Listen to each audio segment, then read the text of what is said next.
Hello, and welcome back to AgTech Talk. Today we're talking with Clark Bell, CEO of Nano-Yield, which was once known as Aqua-Yield. The name change, Clark tells us, is a reflection of the company's move to an international audience. We'll let him talk a little bit more about that in a bit. Nano-Yield delivers fertilizer using nanoliquid particles. Just to give you an idea of what a nanoparticle is, the particles that they use are between 10 nanometers and 100 nanometers. To let you know how small that is, a blade of grass has a diameter of about 1,000,000 nanometers. So we're talking some pretty small stuff.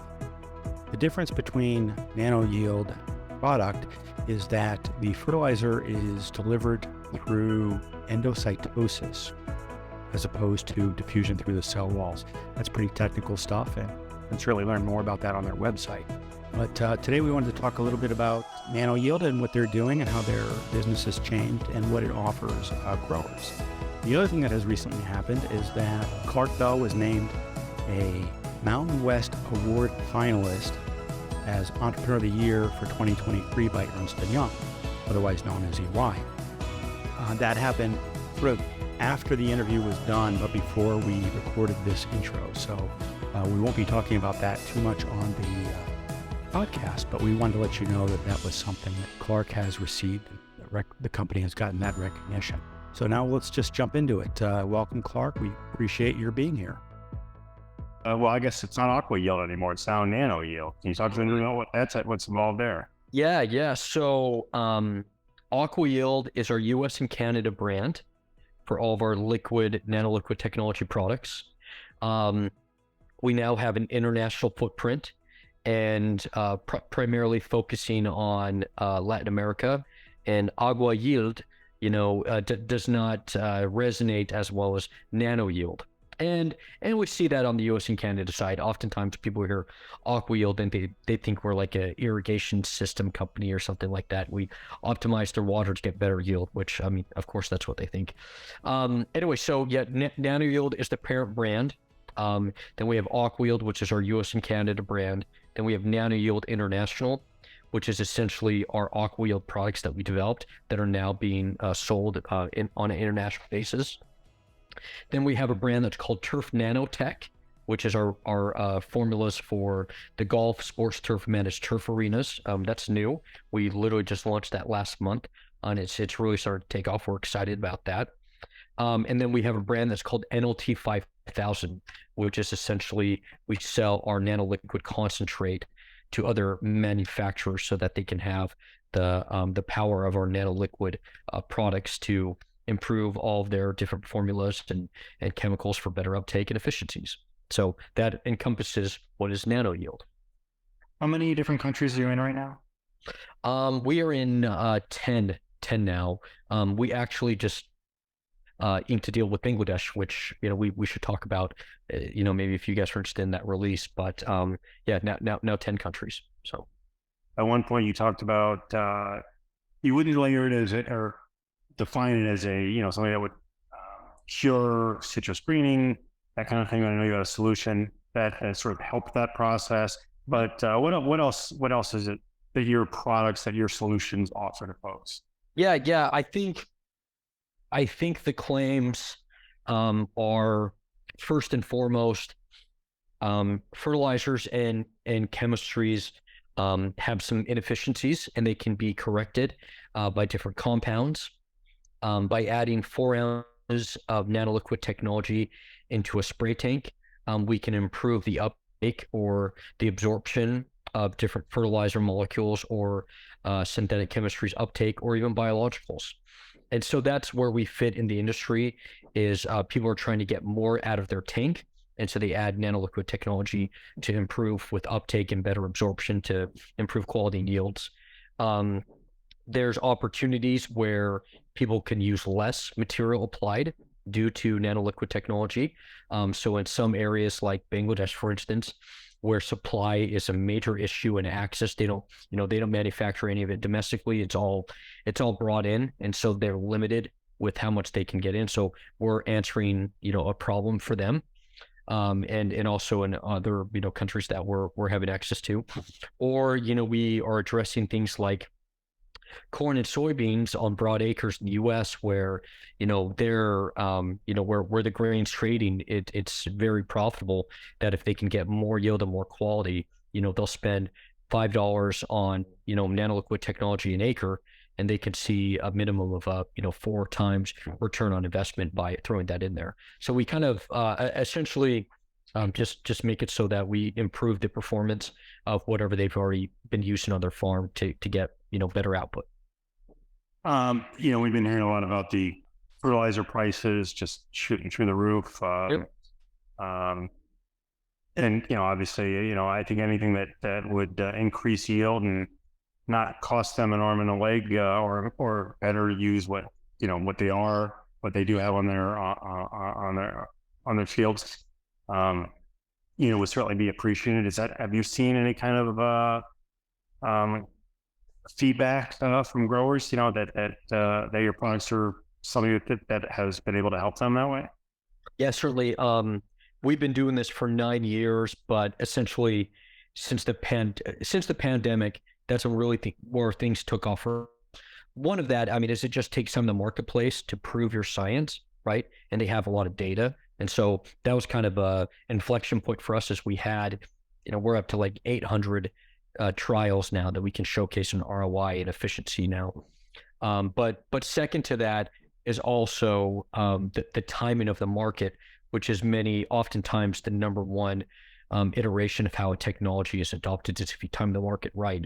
And when we first came up with this concept in 2014, urea wasn't, had increased by 3 times, year over year. And so when we go into 2021 and 2022, when those issues with MAP and DAP and urea and, essentially all the commodity fertilizers are just so darn expensive, we've been able to answer that problem for people. And again, one of the benefits of what we do is we can just either improve the performance of what you're already using, or in some instances there can be reductions unless material can be applied by using nanoliquid technology. And I guess sort of, can you give me the elevator speech version of exactly what your technology does for a layman who doesn't really, understand the technical points of how it works? Yeah. We were at a start of award this last weekend. And so, I was talking to a group of tech and software people that don't understand ag. And so, in simple terms, Nano-Yield sells a sustainable fertilizer technology that improves the absorption of fertilizers and chemicals when applied to crops. How does it do that? The way that takes place is by adding nanoparticles into a tank that helps the different molecules and chemicals that are in that tank, where oftentimes they don't have a good delivery system to be delivered to those tissues or leaves or into the root systems. And by using the nanoliquid technology, those nanoparticles now encapsulate and deliver those chemicals and fertilizers, so that there's a better uptake and there's an efficiency way that all comes into place. And it's the specific technology that you've created is the way to encapsulate those. I'm not sure the word I'm looking for. Nutrients, the use of fertilizers, and that's what allows it to get into the plant more efficiently. Yeah, you got it. So, farmer has X and Y of ag inputs that he puts out, and he knows that works on his crop. And over time, the way that his crop metabolizes ag inputs, or over time, his soil has changed. And so they're looking for different ways that they can get their crop to have a better result, whether by yield or quality, or by optimizing their current way of putting out those ag inputs. And nanoliquid technology creates that opportunity for them and makes it so that they can, have a game changer. Now, is it just the delivery solution that you're offering, or is it, like you mentioned, soil may change over time? Do you offer like a soil analysis, or is that something that's separate from what you offer? as well? Yeah. The agronomic team, they're going to look at a myriad of factors. What's the genetic you're using, to what's the soil composition, to even, what's your water issues, right? So I mean, to have a leading agriculture technology, you have to understand everything that's happening at this farm. You can't just show up and say, put this in your tank and your Roundup's going to be better. I mean, we can do that, but why is your Roundup not performing as well? Is it because of the pH of your water?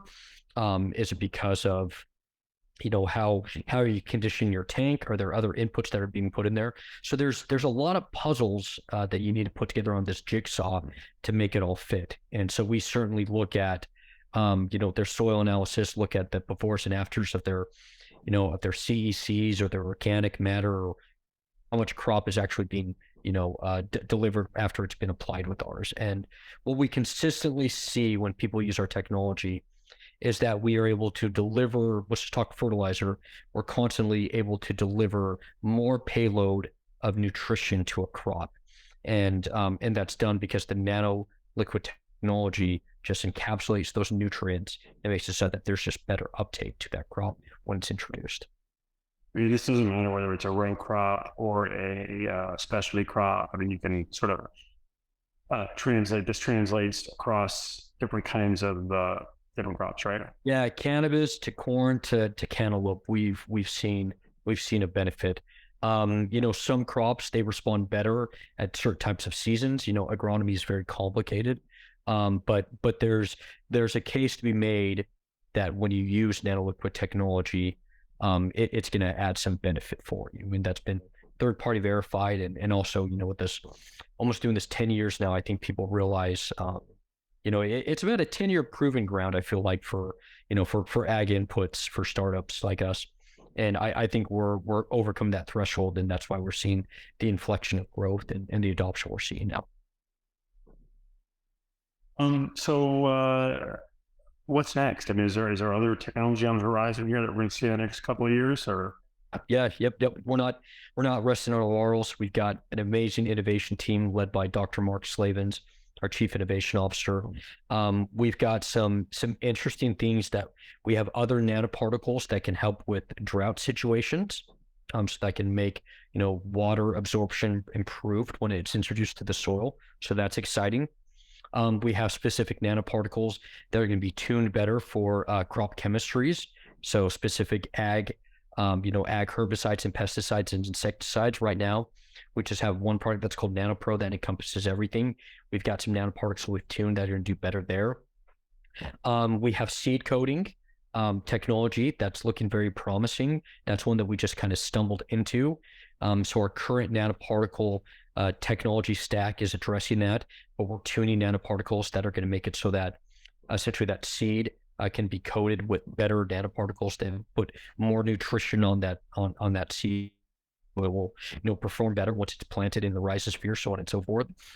And then the I guess kind of the final frontier for us is we are seeing with granular fertilizers, we have a coating for them that's going to improve the uptake, and we're still in pretty early stages of that.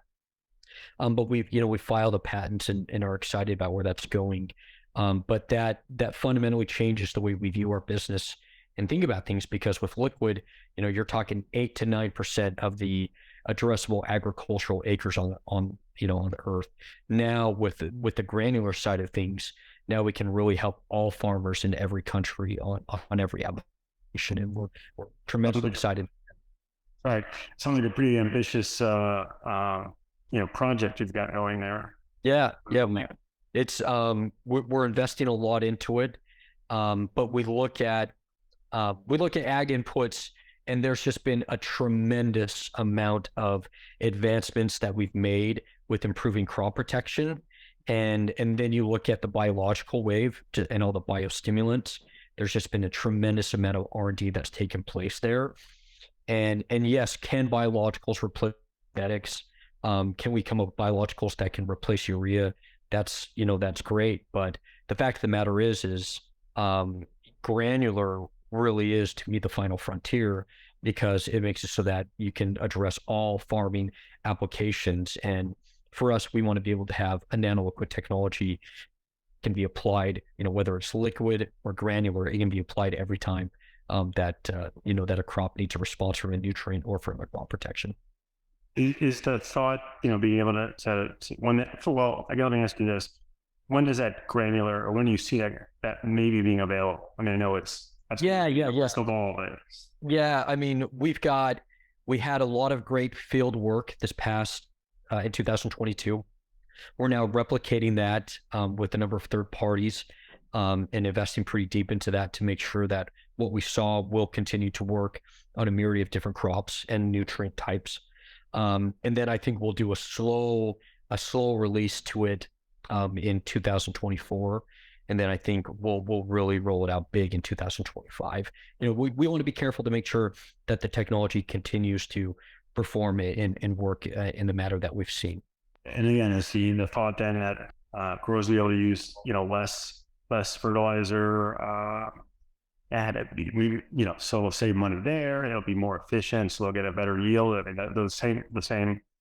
Yeah. Based off of our research and all the people that I've met with over the years, the idea of using less liquids is enticing to people, but it's not as the value proposition isn't as strong. Everybody that works with dry materials, they dislike it. From manufacturing to application, it's an antiquated technology. We have a system where we have to rely on those granular products to feed the world, but there has to be ways to improve that, and we believe that we have a mousetrap that'll make it so that we can have it so that people can apply less granular, and with our coating essentially get the same nutrient uptake by just by that delivery system. Good. So lots of promising technology and solutions for folks out there in the next couple of years. We're going to be hearing a lot more about this, I would imagine. I hope so. Yeah. I mean, we've got just a brilliant team, and we've got what we believe is a really good vision and strategy. But of course, we got to execute, and at the end of the day, it's got to work for the farmer. And if it doesn't work for the farmer, then what the heck are we doing? So we've got to continue to deliver on our promise to them. And if we can't grow their bottom line, and if we can't make it easy for them to use, then then what are we doing here? And we feel like we're doing answering those two things.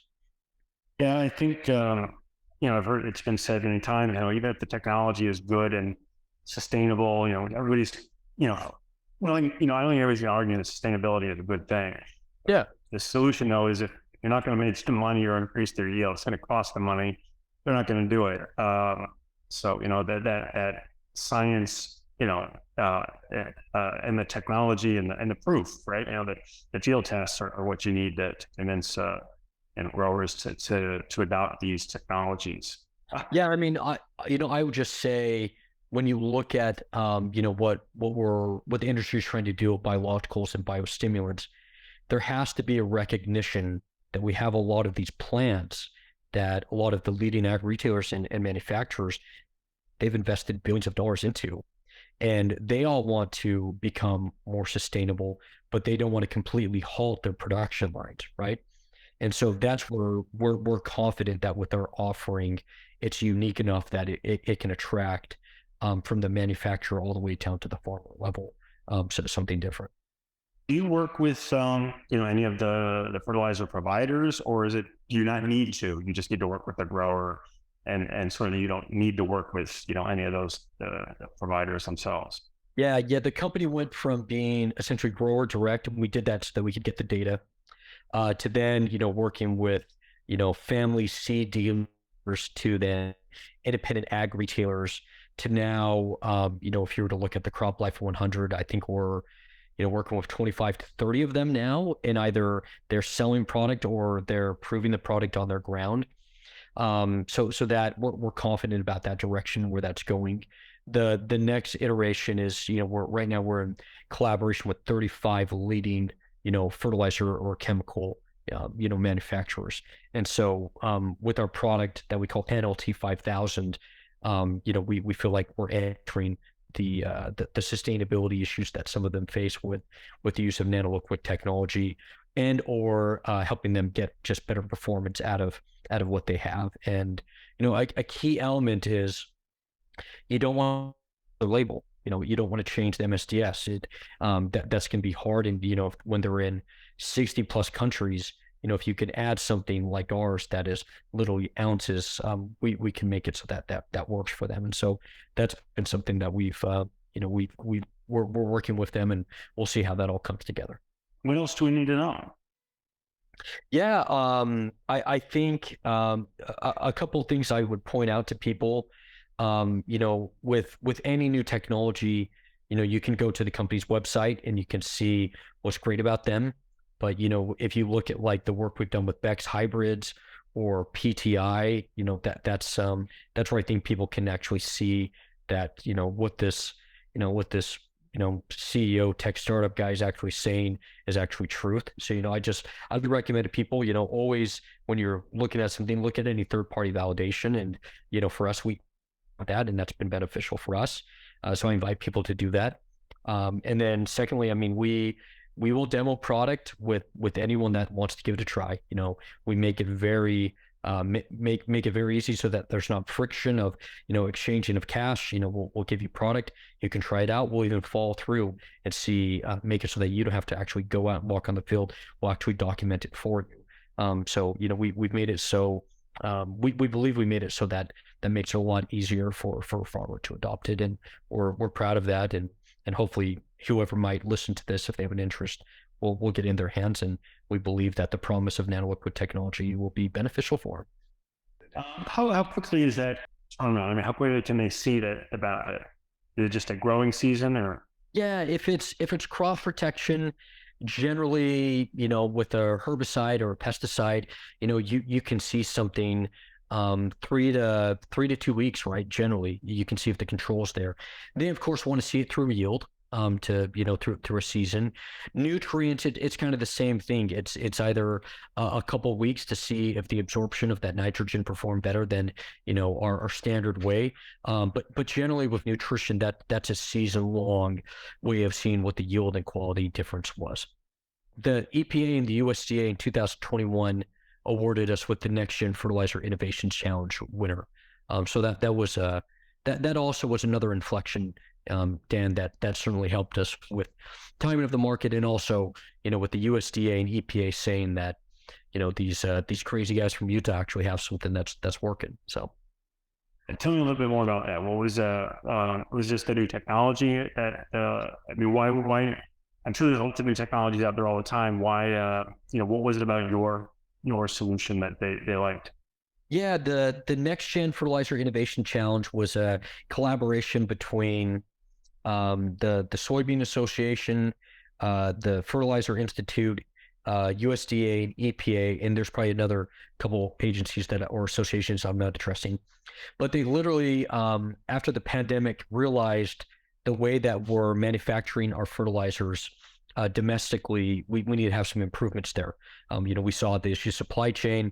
We've seen our reliance on other countries, how that's been an issue for us, and that's led us to the commodity fertilizer prices we've had. So they asked for submissions of upcoming tech startup ag input companies, all the way to established companies like Sabic and Yara, who are part of this, to showcase what your technology is and what promise it has.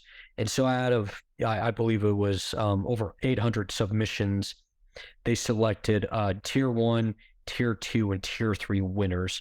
So the tier 1 winners were us and another technology, and that was essentially by us showcasing that we can just make fertilizer perform better just by utilizing nanoliquid technology in a tank. So they're going to go out and spray X amount of acres with X amount of pounds of NPK by adding us at 4 ounces to the acre. There's an improvement in uptake, and we see yield and quality results come from that because we've been added to that tank. So that's the quick basis of it. So it's a pretty nice endorsement when you get that from those organizations that you mentioned. Yeah, I mean, hell, Dan, I mean, my two biggest fears with bringing this technology was, one, that people were going to cast us, that we're going to be like a GMO, and then automatically people would be like, oh, I'm not going to buy a food that's had nano on it, which, our nanoparticles are derived from the earth. So, I mean, it's not an issue, but that's always there, right? The message and people, the way they look at it. And the second one was that, the EPA would just say, we're not comfortable with the nanoparticles. We don't have like an exact place where this is going to be used in the industry. So we're just going to shut you down. And so when the endorsement got there from them, it was like, okay, so they actually think what we're doing is good. We see that we're doing good, but you just never know, what the industry or the, the government's going to think. So it was a good nod for sure. I mean, if you have genetic anywhere in your Yeah. thought for, your messaging, I guess people are gonna get a little scared about it. So Sure. I could see where you'd be concerned about that for sure. Yeah. I don't know. No, that's exciting. It's interesting. It'll be interesting to see how this takes off in different places around the world. Are there any particular areas that have shown a really strong? You mentioned Bangladesh, but are there other areas that are like up and coming emerging markets as they were? Yeah, we're really close to showcasing success in India. We're fishing out the second season there, and that'll be a head turner when that's announced. So we'll definitely keep you updated about that. Big player that's seen good results. We're excited about that. Other ones have been, Peru, Guatemala, Costa Rica, Chile is one that we're seeing really good results with, from everything from broadacre to specialty acre crops. So we're really kind of, our emphasis right now is on LATAM and then India and Bangladesh, because we look at the issues that they face when it comes to supply constraints, and also what's beneficial is, their growing seasons, how you can get one or two, and how that can, make it so that you can learn more about your technology in a faster period of time. So that's what we went there. And Marco Garado, our VP of International, he's just doing a fantastic job. He's actually in Costa Rica right now, meeting with one of the largest growers over there, and they're really excited about the potential of what we can do with, pineapples and bananas. So yeah, that's kind of what where we're putting our chips on the table right now.